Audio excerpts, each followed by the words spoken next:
Tejas sir, चालू करूया आपण. व्हिडिओ चालू करा. हो, येस. ओके. कंटिन्यू करूया. हां.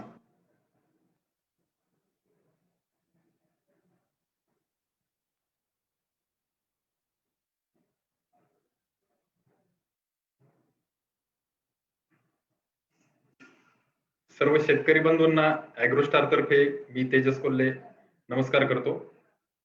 या वर्षीच्या डिजिटल प्लॅटफॉर्ममध्ये किसान 2020 पार पडत आहे आणि ही जी काही कोविडची परिस्थिती होती त्यामध्ये डिजिटलचा फार मोठा रोल राहिला, की सर्व जग एकमेकाच्या कनेक्टमध्ये राहिले आणि याचाच विचार करून ॲग्रोस्टारने एक पुढचं पाऊल टाकलं, की आपणही अशाच पद्धतीने शेतकऱ्यांना त्यांच्या जे काही समस्या असतात, शेतकऱ्यांचे जे काही शेती करत असतानाचे प्रश्न असतात, तर त्या दूर करण्यासाठी, त्या समस्याचं निराकरण करण्यासाठी आपणही डिजिटल पद्धतीने काही करू शकतो का?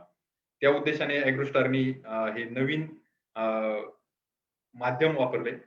मी प्रथमतः माझी ओळख करून देतो. माझं नाव तेजस कोल्हे. मी नारायणगावचा आहे.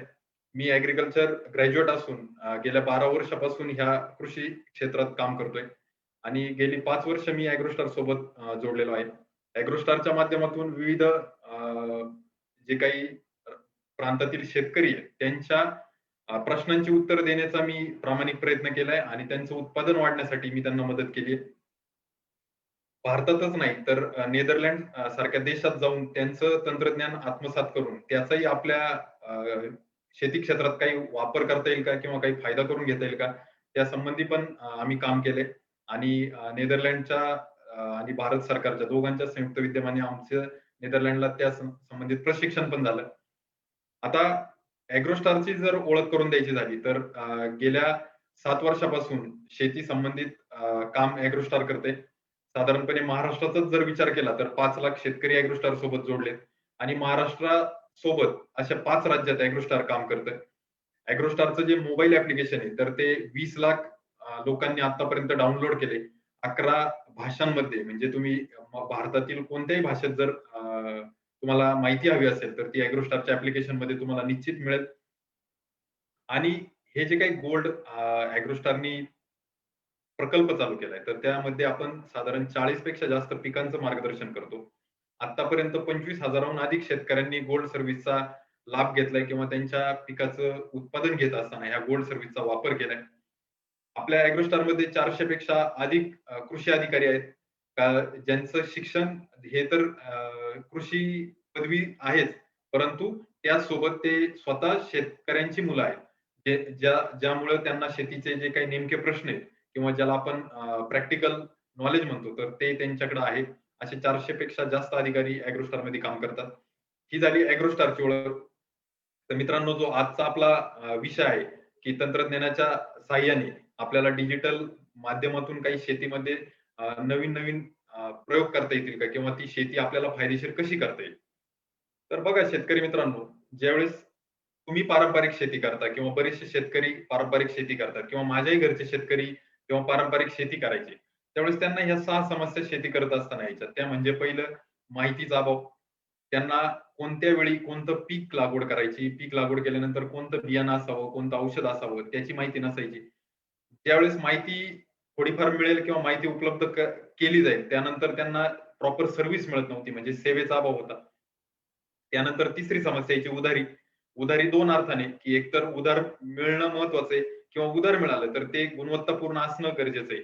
मग हे दोन्हींची सांगड कधी बसत नव्हती.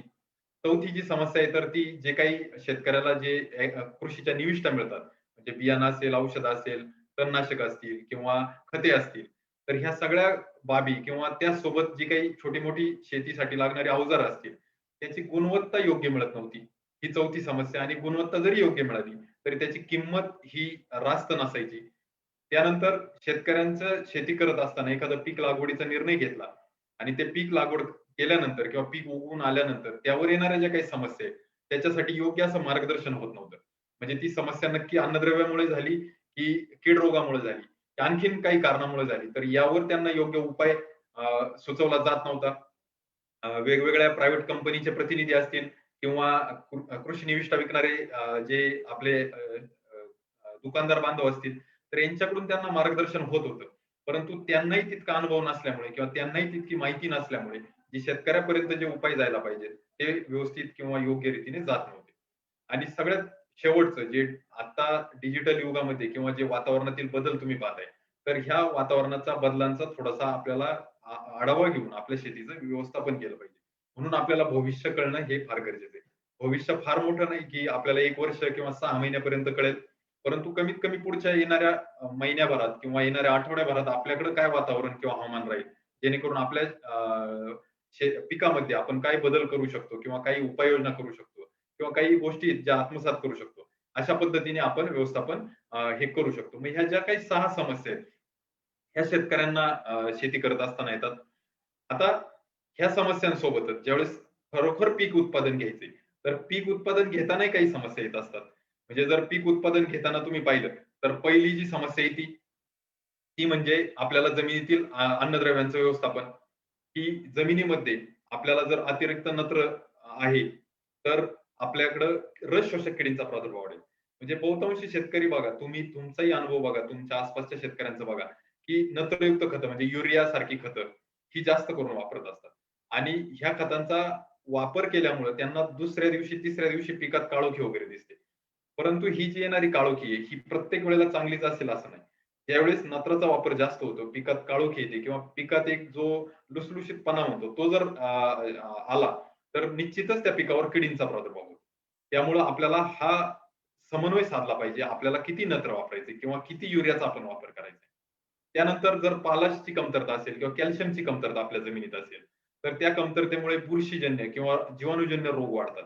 म्हणजे पावडर मिळते किंवा भुरीसारखा जो रोग आहे, त्याचा डायरेक्ट संबंध हे पोटॅशच्या लेव्हल सोबत आहे.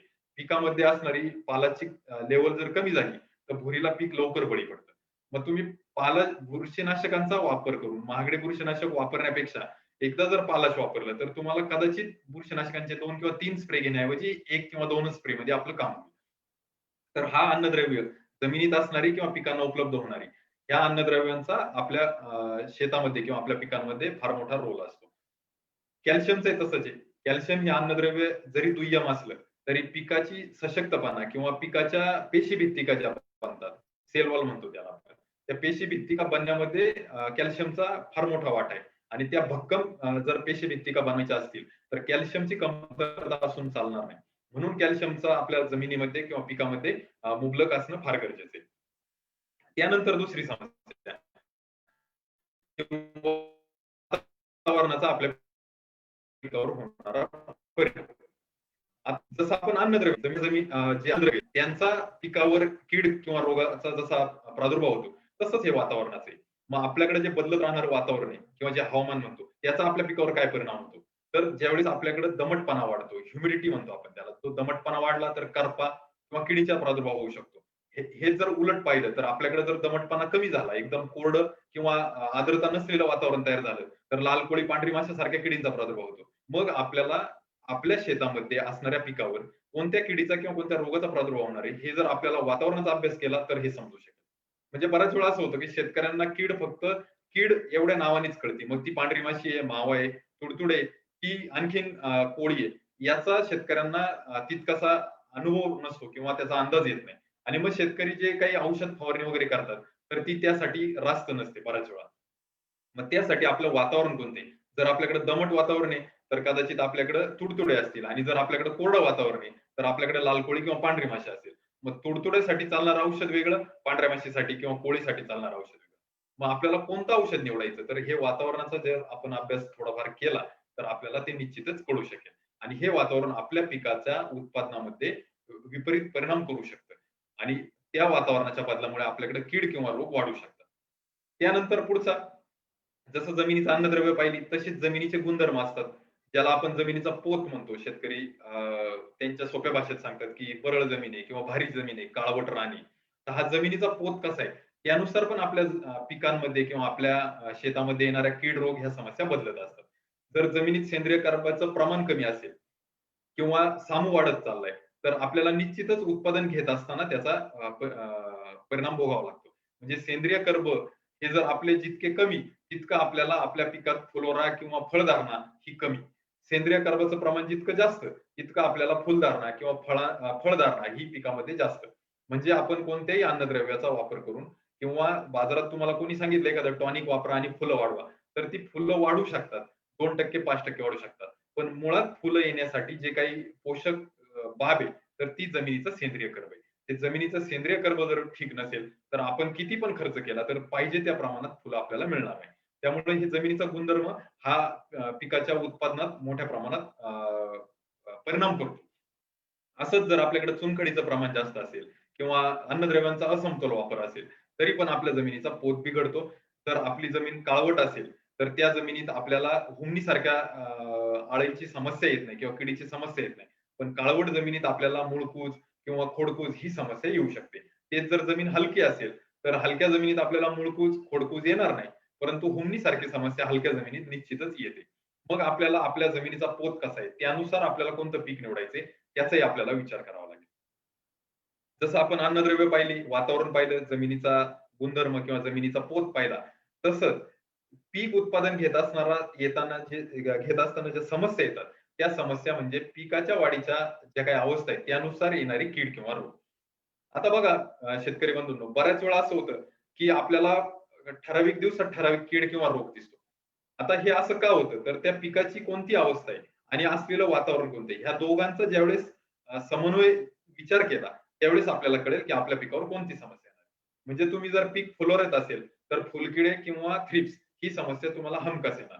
मग फुलोरा अवस्था असताना जर त्याला वातावरण पोषक असेल, तर फुलकिडे येत आहेत. तर मग आपल्याला त्यापूर्वीच काही व्यवस्थापन करता येईल का?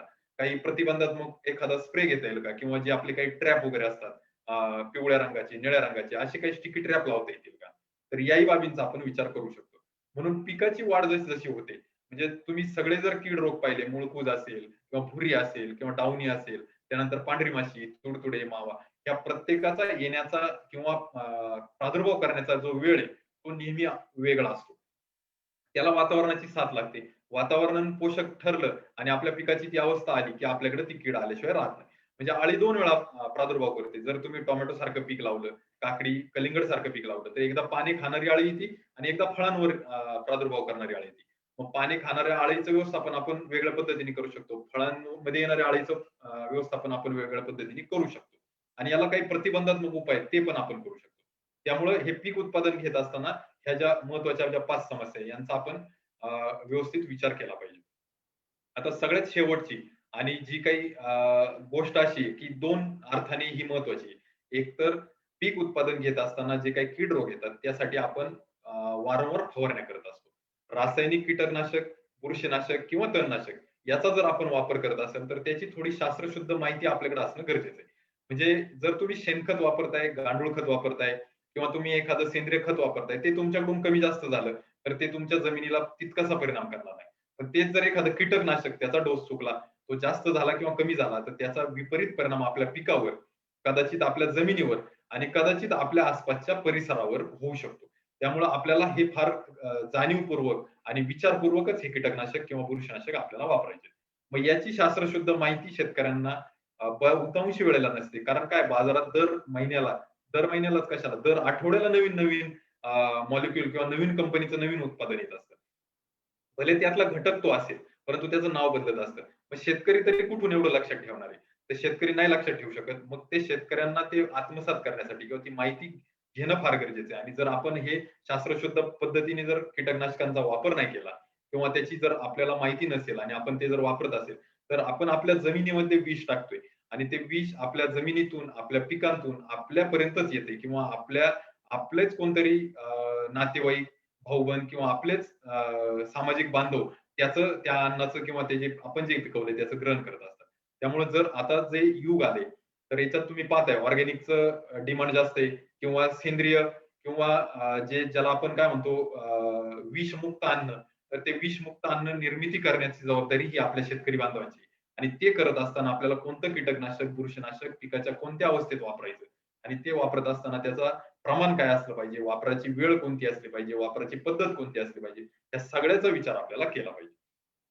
तर मी अपेक्षा करतो, की ज्या शेती करत असताना येणाऱ्या समस्या किंवा पीक उत्पादन घेत असताना येणाऱ्या समस्या, हे बऱ्यापैकी शेतकऱ्यांना ह्या सामान्य असतील. किंवा यातूनच प्रत्येक शेतकऱ्याला कधी ना कधी समस्या आलेली असेल, ही मला 100% खात्री आहे. कारण शेतकऱ्यांसोबत काम करत असताना शेतकऱ्यांच्या अनुभवातून आम्ही शिकत असतो. आमचं तांत्रिक मार्गदर्शन किंवा आम्हाला जे काही डिग्रीला शिकवलं असतं तो भाग एक आणि शेतकऱ्यांचे जे अनुभव आहेत, तो भाग सर्वात महत्त्वाचा असतो आणि त्या सगळ्याचा विचार करून सारासार आम्ही ह्या अ, अ, दृष्टीने वाटचाल करतोय, की आपल्याला नवीन काहीतरी शेतीमध्ये केलं पाहिजे. आता हे सगळं होत असताना अॅग्रोस्टारची काय भूमिका आहे? तर अॅग्रोस्टारची भूमिका अशी आहे, म्हणजे अॅग्रोस्टार कंपनी काही शेतकऱ्यांना माहीत असेल, की फक्त बियाणं पुरवते. काही शेतकरी म्हणतील, की ते कीटकनाशक, बुरशीनाशक किंवा औषधं घरपोच देतात. काही शेतकरी म्हणतील, की ते ताडपत्री, पंप किंवा कृषीसाठी लागणारे जे काही अवजार आहेत ते घरपोच देतात. तर ह्या सगळ्या बाबी झाल्या. परंतु हे करत असताना सगळ्यात महत्त्वाचं अॅग्रोस्टारची भूमिका काय?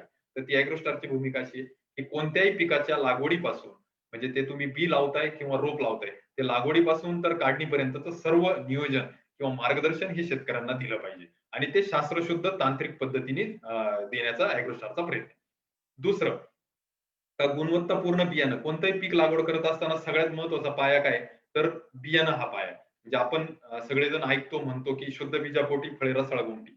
मग ती का? तर आपल्याकडे जर योग्य बियाणं नसेल, दर्जेदार बियाणं नसेल, ओरिजिनल किंवा ज्याला आपण गुणवत्तेचं म्हणतो ते बियाणं नसेल किंवा जर आपण भाजीपाला पीक लागवड करत असेल, तर रोपं नसतील गुणवत्तेची, तर आपल्या पूर्ण पिकाचा पुढचा जे नियोजन आहे, तर ते कोलमडू शकतं. आणि म्हणून आपल्याला गुणवत्तेचं बियाणं उपलब्ध करून देणं किंवा त्याविषयीची माहिती देणं ही अॅग्रोस्टारची भूमिका आहे. त्यानंतर मी तुम्हाला मगाशी सांगत होतो, की ज्या 5 समस्या येतात त्यामध्ये हवामानावर आधारित आणि पिकाच्या वाढीच्या अवस्थेनुसार आपल्याला किडींचा किंवा रोगांचा सामना करावा लागतो.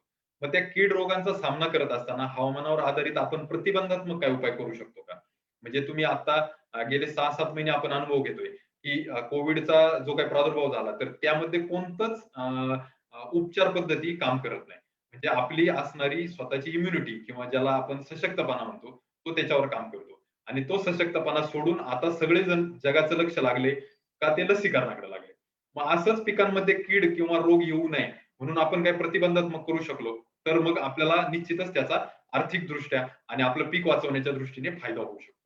त्यामुळं मित्रांनो, की अॅग्रोस्टारची भूमिका अशी आहे, की तुमच्या पिकावर किंवा शेतामध्ये पिकावर येणारी कीड किंवा रोगाचं निदान करण्यापेक्षा ते येण्यापूर्वी काही व्यवस्थापन आपण करू शकतो का? काही नियोजनासाठी आपण पावलं उचलू शकतो का? आणि त्या दृष्टीने आपण काम करतोय. ही अॅग्रोस्टारची भूमिका आहे. त्यानंतर पुढचं, की हे सगळं करत असताना बऱ्याच वेळा शेतकऱ्यांकडून कीटकनाशक, बुरशीनाशकावर जास्त जोर दिला जातो आणि ती वेळच्या वेळी वापरली जातात. परंतु आपल्या जमिनीमध्ये योग्य पिकांचं संतुलन आहे का? जमिनीमध्ये संतुलन असेल तर आपल्या पिकाला उपलब्ध होणारी अन्नद्रव्ये ही पुरेशी आहेत का? पिकामध्ये अन्नद्रव्याचं संतुलन बरोबर आहे का?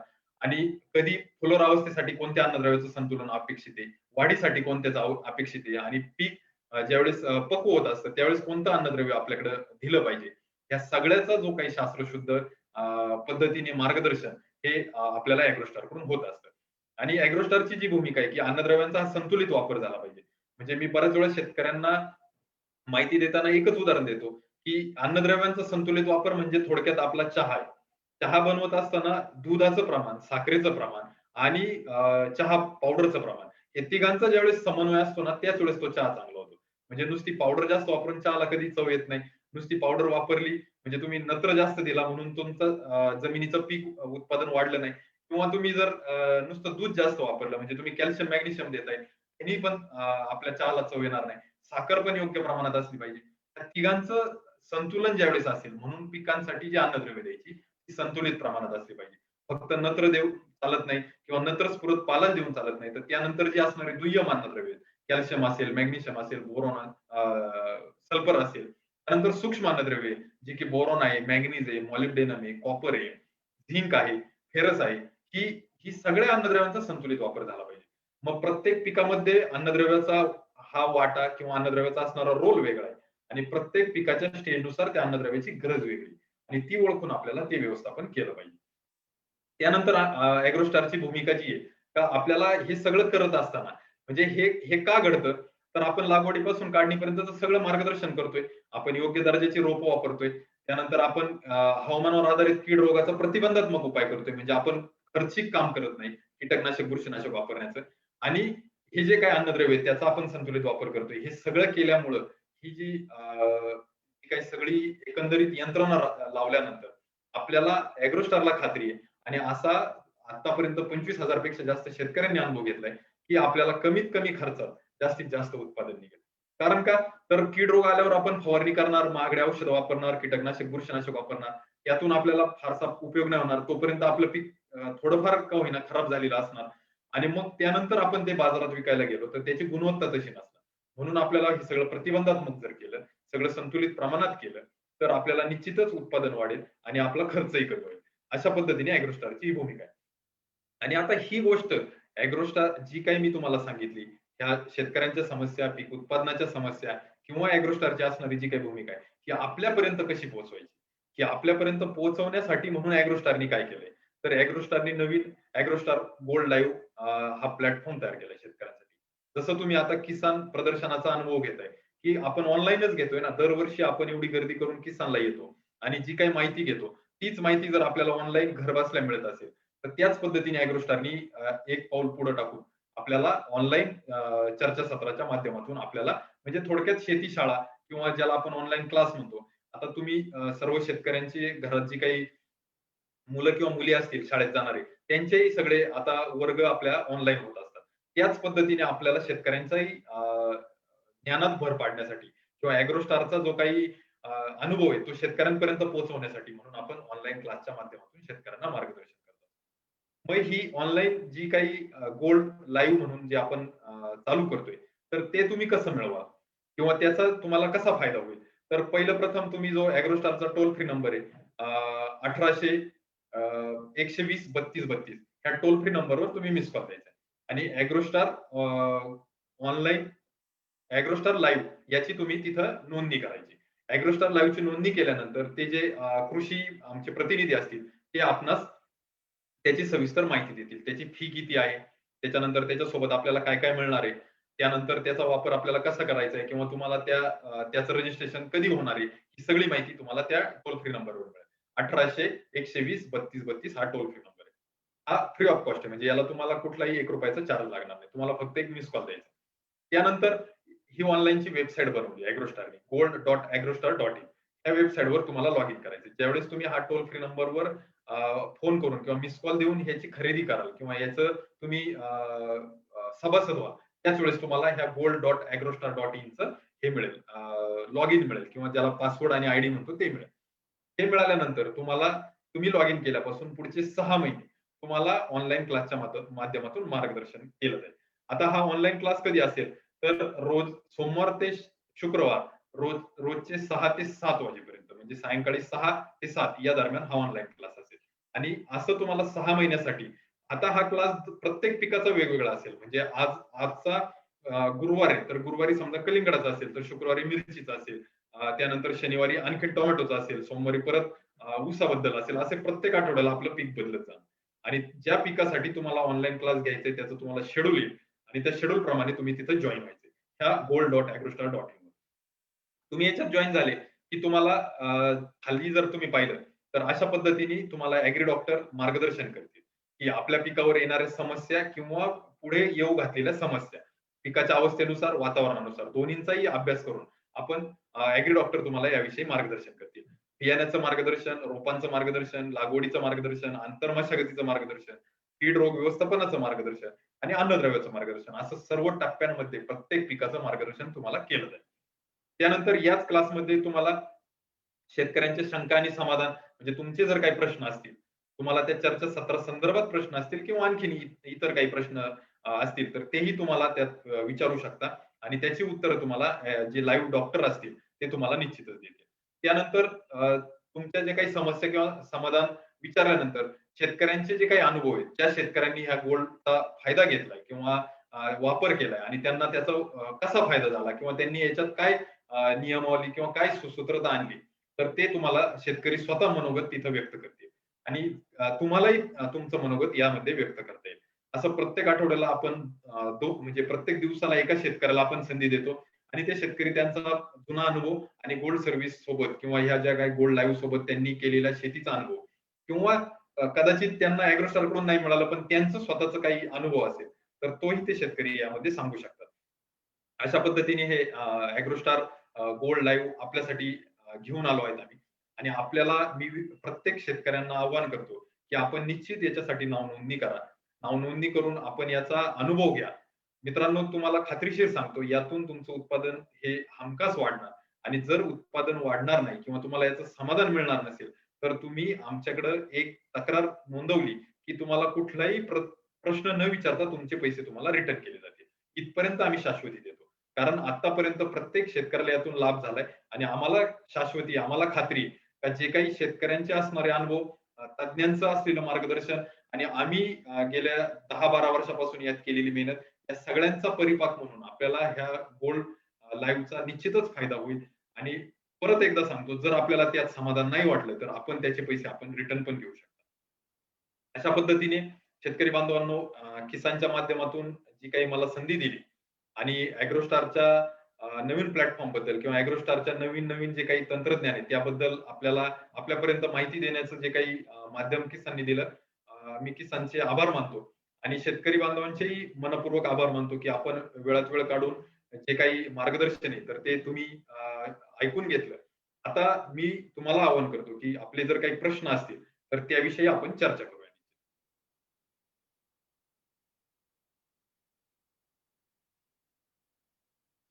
एक एक शेतकऱ्यांनी अनम्यूट करून प्रश्न विचारू शकता.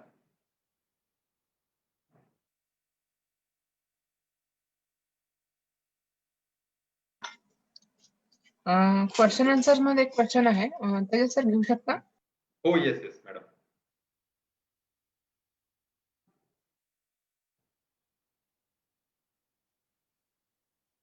जो चॅट मध्ये आलाय राहुल यांचा की विक्रीसाठी आपण काही मदत करतो का? तर निश्चितच ॲग्रोस्टारची जे काही ताकद म्हणता येईल किंवा ॲग्रोस्टारचा जो काही अनुभव आहे, तर तो पीक उत्पादनासाठी, पीक संरक्षणासाठी आणि शास्त्रशुद्ध पद्धतीने शेती करण्यासाठी आहे. सध्या तरी आम्ही फक्त त्यावर जोर देतोय, त्यावर फोकस करतोय आणि भविष्यात आमच्याकडे अशी यंत्रणा उपलब्ध होऊ शकेल किंवा ती उभी राहू शकेल, तर सध्या तरी तशी यंत्रणा नाही. ओके. Q&A टॅब मध्ये पण त्यांचा एक प्रश्न आहे, तुमचे चार्जेस कसे असतात? काढणी पश्चात विक्रीसाठी मदत होते का? मी तुम्हाला सांगितलं की आपले जे काही चार्जेस वगैरे आहेत, तर तुम्ही 1800 120 32 32 या टोल फ्री नंबरवर तुम्ही एक मिस कॉल द्या. ही मीटिंग संपल्यानंतर लगेच द्या. तुम्हाला 2 तासात त्याचं उत्तर येईल आणि त्याविषयी तुम्हाला व्यवस्थित सगळी माहिती दिली जाईल. जी मी माहिती सांगितली ती तर असेलच, परंतु आपल्याला शासनाच्या नियमाप्रमाणे सगळं कॉल रेकॉर्डिंग मध्ये सांगितलं जाईल. म्हणजे विनाकारण कोणी तुम्हाला आश्वासन देणार नाही किंवा चुकीची काही माहिती देणार नाही. अशा पद्धतीने तुम्हाला तिथं गाईडन्स केलं जाईल. आणि दुसरी बाब की आपण काढणी पश्चात मार्गदर्शन करतो. म्हणजे आता तुम्ही जर कांदा पिकाचं उदाहरण घेतलं, तर कांदा पिकात जेवढं कांदा उत्पादन करत असताना किंवा कांद्याची काढणी करेपर्यंत जे काही मार्गदर्शन गरजेचं असतं, तेच मार्गदर्शन कांद्याच्या काढणीच्या वेळेस गरजेचं असतं. कारण का कांद्याची काढणी व्यवस्थित नाही झाली, कांद्याची पक्वता व्यवस्थित नाही आली, त्याची काढणी वेळेवर किंवा योग्य नाही झाली, तर निश्चितच तो कांदा आपला चाळीत सडून जाणार आहे, तो टिकणार नाही.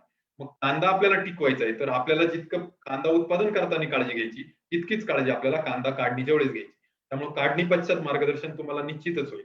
बाजारपेठेविषयीची माहिती जी आपल्याकडे ऑनलाईन किंवा बाकी स्वरूपात आपल्याकडे उपलब्ध राहील, ती आपल्याला सांगितली जाईल. परंतु त्याची इथं ह्या जे काही मी तुम्हाला गोल्ड लाईव्ह बोलतोय, त्यामध्ये त्याची चर्चा नसणार आहे. त्याचं तुम्हाला पर्सनल मार्गदर्शन जे आमच्याकडे उपलब्ध आहे, ते केलं जाईल. योगेश म्हणून आहेत, अनम्यूट करा स्वतःला योगेशजी.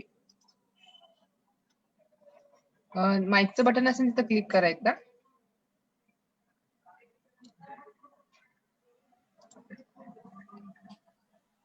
हा, बोला योगेश. No madam, sorry. बोला, आवाज येत नाहीये, बोला.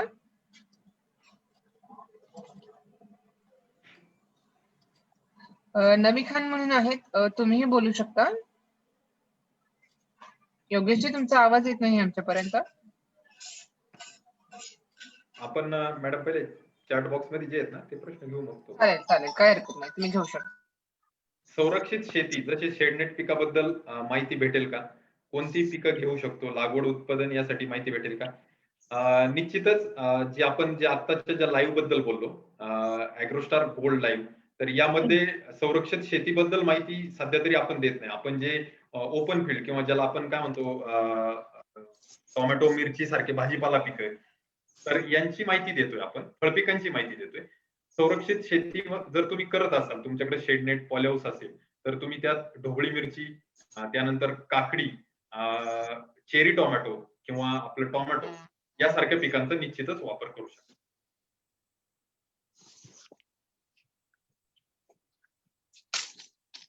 त्यानंतर दुसरा प्रश्न आहे, ऊसासाठी सूक्ष्म अन्नद्रव्य कधी द्यावे? तर कोणत्याही पिकाला सूक्ष्म अन्नद्रव्यांची गरज ही प्रत्येक टप्प्यात असते. मग तुम्ही ऊस लागवड केल्यानंतर साधारणपणे ज्यावेळेस फुटवा जास्त मिळावा यासाठी आपण प्रयत्न करतो 30 ते 45 दिवस, त्यावेळेस एकदा सूक्ष्म अन्नद्रव्य येऊ शकतात. त्यानंतर 1 महिन्यानी म्हणजे साधारणपणे 60 ते 70 दिवस या दरम्यान देऊ शकता. असं आपण 2 किंवा 3 टप्प्यात सूक्ष्म अन्नद्रव्य देऊ शकता. आता सूक्ष्म अन्नद्रव्य देण्याच्या पण 2 पद्धती आहेत. एक तर तुम्ही सूक्ष्म अन्नद्रव्य जमिनीतून द्या किंवा तुम्ही फवारणीद्वारे द्या. फवारणीद्वारे जर देत असाल तर ते तुम्हाला दर महिन्याला देणं गरजेचं आहे, कारण त्याचं प्रमाण कमी जातं. आणि जर ठिबक मधून किंवा जमिनीतून देत असाल तर ते तुम्ही 2 वेळा पिकाच्या वाढीच्या अवस्थेत 2 वेळा देऊ शकता. त्यातल्या त्यात ऊस पिकाला फेरस किंवा ज्याला आपण लोह म्हणतो, तर त्या फेरसची गरज जास्त असते. त्यामुळं विशेष करून तुम्ही फेरस या अन्नद्रव्याचा वापर करा. मिरची लागवड करायची आहे, नवी खाण्यांचा प्रश्न आहे आणि कोणती जात लावावी? तर खानसाहेब, आता आपल्याला मिरचीची तिखट आणि बिगर तिखट अशा 2 प्रकारात मिरचीचं वर्गीकरण होतं. तिखट प्रकारात जर आपण लागवड करू इच्छित असाल, ज्याला डार्क हिरवी आणि जी तोडल्यानंतर लाल करू शकतो किंवा झाडावर पण पिकवू शकतो, अशी जर मिरची लावायची असेल तर तेजा 4 आहे. त्यानंतर प्राईड 151 आहे राशी कंपनीची. हे वाण आहे. त्यानंतर सेमिनीची 4884 आहे. आणि आपण जर बिगर तिखट पोपटी रंगाची किंवा जी ताजी मिरची विकण्यासाठीच फक्त जिचा वापर होतो, याची जर लागवड करू इच्छित असाल तर सितारा गोल्ड आहे. त्यानंतर राणी 332 आहे. यापैकी वाण तुम्ही निश्चित निवडू शकता. युवराज यांनी अभिप्राय दिलाय, छान माहिती. धन्यवाद युवराज साहेब, आपण आपला अभिप्राय दिल्याबद्दल. चुनखडीयुक्त जमिनीचा पोत सुधारण्यासाठी कोणती सेंद्रिय खते वापरावी, हा सुनील यांचा प्रश्न आहे. आणि दुसरा चुनखडी संदर्भात चुनखडीयुक्त जमिनी संदर्भात आणखीन एक प्रश्न आहे. ठीक आहे, हाच आहे एक सध्या. तर चुनखडीयुक्त जर जमीन असेल तर तुम्ही वर्षातून एकदा प्रयत्न करा की आपण पीक फेरपालटमध्ये ताग, भेंच्या सारखी हिरवळीची खतांचं जर आपण लागवड करू शकलो, साधारण 45 दिवसाचं पीक असतं, म्हणजे आपलं 12 महिन्यातले 45 दिवस आपण त्यासाठी जर आपण देऊ शकला तर निश्चितच आपल्याला आपल्या जमिनीचा पोत सुधारण्यासाठी फायदा होईल. त्यानंतर तुम्ही आपल्या जमिनीचं माती परीक्षण करून घ्या, अन्नद्रव्याचं त्यातलं संतुलन बघा आणि गंधकयुक्त खतांचा जास्तीत जास्त वापर करा, जेणेकरून जमिनीचा पोत सुधारण्यासाठी गंधकही फार मोलाची भूमिका असते. आणि सेंद्रिय खतांचं प्रमाण वाढवा. सेंद्रिय खतामध्ये सगळ्यात चांगलं खत शेणखत, परंतु ते कुजलेलं असलं पाहिजे. न कुजलेलं शेणखत तुम्ही जमिनीत वापरायचं नाही. चांगलं कुजलेलं शेणखतानंतर दुसरा पर्याय गांडूळ खत, हे चांगलं सेंद्रिय खत आहे. आणि त्यानंतर निंबोळी पेंड असेल किंवा विविध पिकांच्या पेंडी असतील तर त्याही तुम्ही वापरू शकता. निलेश यांचा प्रश्न आहे की सिमला मिरची नियोजन बद्दल बोला सर. तर निलेश सर, मी आपल्याला सांगू इच्छितो की आता जे आपलं आजचं चर्चासत्र आहे तर ते ॲग्रोस्टारचं जे काही गोल्ड लाईव्ह त्या संदर्भात आहे. सिमला मिरची या विषयावर आपण 1 तास जरी बोललो तरी ते कमीच होईल. तर माझी आपणास विनंती आहे की आपण ॲग्रोस्टारचं मोबाईल ऍप्लिकेशन डाउनलोड करा किंवा आपला जो टोल फ्री नंबर आहे 1800-120-3232 यावर संपर्क करा. आपल्याला निश्चित योग्य ती माहिती दिली जाईल आणि सविस्तर माहिती असेल. त्यानंतर कांदा पिकाला आहे का गोल्ड सर्व्हिस? हो, निश्चितच. कांदा पीक, भाजीपाला पीक म्हणजे आपण बघा टोमॅटो, मिरची, कांदा, त्यानंतर काकडी, कलिंगड, खरबूज या सर्व पिकांना आपण भाजीपाला पिकांना गोल्ड सर्व्हिस देतो. त्यानंतर मग काही नगदी पिकं आहेत, म्हणजे ऊस असेल, त्यानंतर कापूस असेल, त्याही पिकांना देतो. फळपिकं असतील, कलिंगड, त्यानंतर संत्री, मोसंबी, लिंबू, पपई, केळी यासारख्या पिकांना आपण गोल्ड सर्व्हिस देतो. त्यामुळं आपण कांदा पिकासाठी मार्गदर्शन करतो आणि आमचा अनुभव आहे की कांदा पिकामध्ये शेतकऱ्यांना अप्रतिम असे रिझल्ट आलेत. कमी खर्चात, विशेष म्हणजे त्यांना उत्पादनही चांगले मिळाले आणि त्यांचा कांदा टिकण्यासाठी पण त्याचा उपयोग झालाय त्यांना ह्या सेवेचा.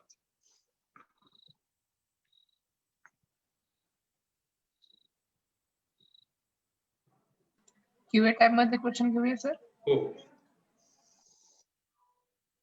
संपूर्ण पिकाची माहिती विचारल्यास माहिती मिळेल का? लक्ष्मण यांचा प्रश्न आहे.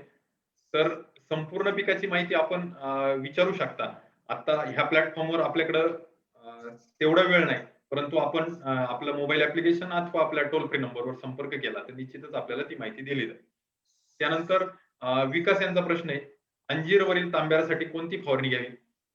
विकास साहेब, आपण यापूर्वी काही फवारण्या घेतल्या असतील, परंतु तरी पण जर आपल्याला त्याचा प्रादुर्भाव कमी झाला नसेल तर आपण अवतार बुरशीनाशक म्हणजे ज्यात घटक हेक्साकॉनिझॉल आहे किंवा क्वांटम बुरशीनाशक ज्यात घटक हेक्साकॉनिझॉल आहे, त्यानंतर फॉलिक्युर सारखा घटक असलेलं बुरशीनाशक आपण फवारणी करू शकतो. त्यानंतर हिंदूराव यांचा प्रश्न आहे, ढोबळी मिरचीची लागवड कधी करावी? तर हिंदूराव साहेब, आपल्याकडं जर प्रोटेक्टिव्ह कल्टिव्हेशन म्हणजे ज्याला आपण शेडनेट किंवा पॉलीहाऊस असेल तर आपण ढोबळी मिरचीची लागवड 12 महिन्यात कधीही करू शकता. परंतु आपल्याकडे जर शेडनेट वगैरे नसेल तर आपण ही लागवड ढोबळी मिरचीची फेब्रुवारी मार्च नंतर टाळावी आणि जून पासून तर आपण डिसेंबर जानेवारी पर्यंत याची लागवड करू शकता. पाणी तपासणी कोठे केली जाते? तर पाणी तपासणी आपल्याला बऱ्याच ठिकाणी ही सुविधा उपलब्ध आहे. आपल्या तालुक्याच्या ठिकाणी कृषी सेवा केंद्रात वगैरे जाऊन आपण जर माहिती घेतली तर निश्चितच आपल्याला त्याविषयी माहिती मिळेल. त्यानंतर महादन सारखी कंपनी आहे, ज्वारी सारखी कंपनी आहे, अशा ज्या काही खतं देणाऱ्या कंपन्या आहेत तर त्यांच्याकडे पण ही सुविधा आहे माती आणि पाणी परीक्षणाची. त्यानंतर काही संशोधन केंद्र आहे, तिथं पण आपल्याला बारामतीचं कृषी सेवा केंद्र, कृषी विज्ञान केंद्र असेल किंवा द्राक्ष बागायतदार संघ असेल, अशा ठिकाणी आपल्याला ही सुविधा मिळू शकते. अद्रकाची लागवड फरवरीमध्ये करता येईल का? तर आपण योगेश साहेबांचा प्रश्न आहे, अद्रकाची लागवड म्हणजे जे आलं लागवड करतो आपण तर तिचं योग्य हंगाम हा अक्षय तृतीयेचा मानला जातो. शेतकरी अक्षय तृतीयेला याची लागवड करतात. परंतु तुम्हाला सांगू इच्छितो 15 एप्रिल नंतर आणि मेच्या 15 तारखेपर्यंत आपण ही लागवड करावी. फेब्रुवारीमध्ये याच्या लागवडीचे फारसे काही असे अनुभव नाहीत आपल्याकडे, कोणी शेतकऱ्यांनी केली पण नाही आणि त्यामुळं प्रामाणिकपणे सांगायचं तर तसा अनुभव नाही. आपण 15 एप्रिल ते 15 मे हा योग्य कालावधी समजून आपण लागवड. त्यानंतर नबी खान यांचा परत एक प्रश्न आहे, सर मी जमीन वलवून भिजवून वापस आल्यावर बेड करून मल्चिंग करून मिरची लागवड करणार आहे. तर नबी खान साहेब, आपलं गेल्या 2 आठवड्यापूर्वीच याविषयी मार्गदर्शन चर्चासत्र झालं ऍग्रोस्टार तर्फे, मल्चिंग अंथरण्याविषयीचं तंत्रज्ञान. तर मल्चिंग करण्यापूर्वी आपण जमीन भिजवण्यापेक्षा आपण पूर्ण मल्चिंग करून घ्या, ती जमीन तापवून घ्या मल्चिंगद्वारे, त्याला होल पाडा, पाणी द्या आणि त्यानंतर जो वापस येईल त्यावर मिरचीची लागवड करा. ही योग्य पद्धत राहील असं मला वाटतं. जर आपल्याकडे जमिनीत ढेकळांचं प्रमाण किंवा मोठी जर आपल्याकडे ढेकळं फुटली नसतील तर आपण फ्लड देऊन रोटावेटर मारून जमीन भुसभुशीत करू शकता. परंतु लागवडीपूर्वी भिजवण्यापेक्षा आपण मल्चिंग केल्यावर भिजवणं हे संयुक्तिक राहील असं मला वाटतं.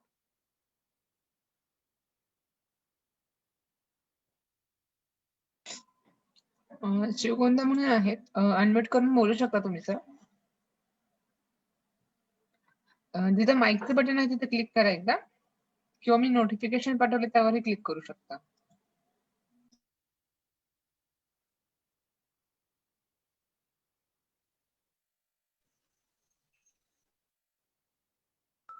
हा बोला सर, अनम्यूट झाला होता तुम्ही आता, बोलू शकता. हा बोला. मॅडम, मी आता ते जिंदल गावरान कांदा बियाणं मागवलं ऍग्रोस्टार कडून. ओके. मग आता ते उन्हाळीसाठी मला ते पेरता येईल का आणि कधी पेरायला पाहिजे? गावरांचं जे बियाणे आहेत ना साहेब, तर गावरांची लागवड ही साधारणपणे 15 ऑगस्ट नंतर आपण करू शकता. मग 15 ऑगस्ट नंतर म्हणजे पहिला रब्बी हंगाम आणि उन्हाळी हंगाम हा आपल्या लागवडीसाठी योग्य. पण कांद्याचं उत्पादन, तुम्हाला कांदा साठवणूक करायची की विकायचा आहे त्यावरही तुमचं नियोजन ठरू शकतं. म्हणजे जर साठवणूक करायची असेल तर तो कांदा मार्च महिन्याच्या आधी काढणी झालेला असावा. म्हणजे फेब्रुवारी पर्यंत ज्याची काढणी होती ते साठवणुकीसाठी योग्य राहतो. जर आपल्याला साठवणूक करायची आणि आपलं जर कांद्याचं उत्पादन आपण एप्रिल मे महिन्यात वगैरे त्याची काढणी करत असाल तर तो तितकासा टिकत नाही. त्यामुळे तेवढं नियोजन तुम्ही लक्षात घ्या. लागवडीसाठी त्याचा योग्य हंगाम हा चालू आहे. 15 ऑगस्ट नंतर त्या गावरान कांद्याचा टाइम समजला जातो. म्हणजे 15 ऑगस्ट नंतर रोपं टाकणे आणि पुन्हा लागवड जी ती सप्टेंबर, ऑक्टोबर, नोव्हेंबर, डिसेंबर या महिन्यामध्ये करेल. मग ते एक्सपायरी डेट जे आहे ती डेट पुढे जाते, मग त्या चालेल का? तुम्ही पेरणी केल्यानंतर एक्सपायरी डेट आली तर त्याचा काही विषय नाही. पेरणीपर्यंत जर एक्सपायरी येत असेल, म्हणजे पेरणी तुम्ही जानेवारीत करताय आणि त्याची एक्सपायरी डिसेंबर असेल, तर तसं असेल हा. तर तुम्ही कळवा ॲग्रोस्टारला. बरं.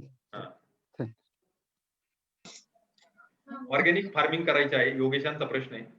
तर निश्चितच आपल्याला याविषयी मार्गदर्शन ॲग्रोस्टार कडून मदत केली जाईल. परंतु 100% ऑर्गॅनिकला आपल्याकडे जे काही मार्केट म्हणतो तर ते उपलब्ध नसल्यामुळे आपण आपला 100% फोकस त्यावर नाही. पण आपण आपला ध्यास एकच आहे की विषमुक्त अन्न किंवा कमीत कमी ते जे काही वापर करून आपल्याला पीक उत्पादन घेण्याचा आपला प्रयत्न राहील. ओके, प्रश्न सगळ्यांचे झालेले आहेत. अजून कोणाचे प्रश्न असतील तर राईज हँडवर क्लिक करू शकता तुम्ही, किंवा Q&A टॅब चॅटवर तुम्ही मेन्शन करू शकता.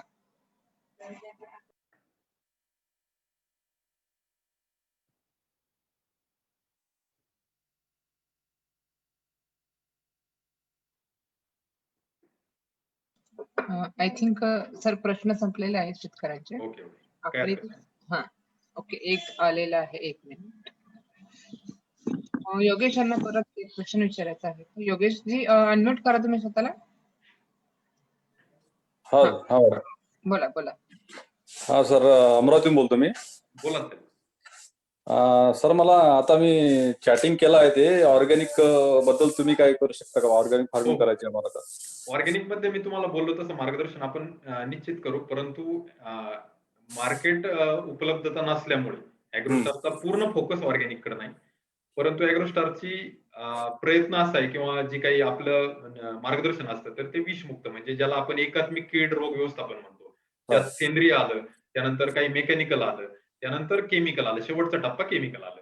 तर अशा पद्धतीने आपण काम करतो. तर त्यासाठी जर तुम्ही इच्छुक असाल तर तुम्ही निश्चित ॲग्रोस्टार सोबत जोडू शकता आणि ॲग्रोस्टारच्या या माहितीचा तुम्ही उपयोग करू शकता. परंतु तुम्हाला 100% जर ऑर्गॅनिक करायचं असेल तर सध्या तरी आपल्याकडे तशी माहिती किंवा त्याला काय म्हणतो आपण यंत्रणा नाही सध्या तरी. हो का सर? हो. ठीक, धन्यवाद.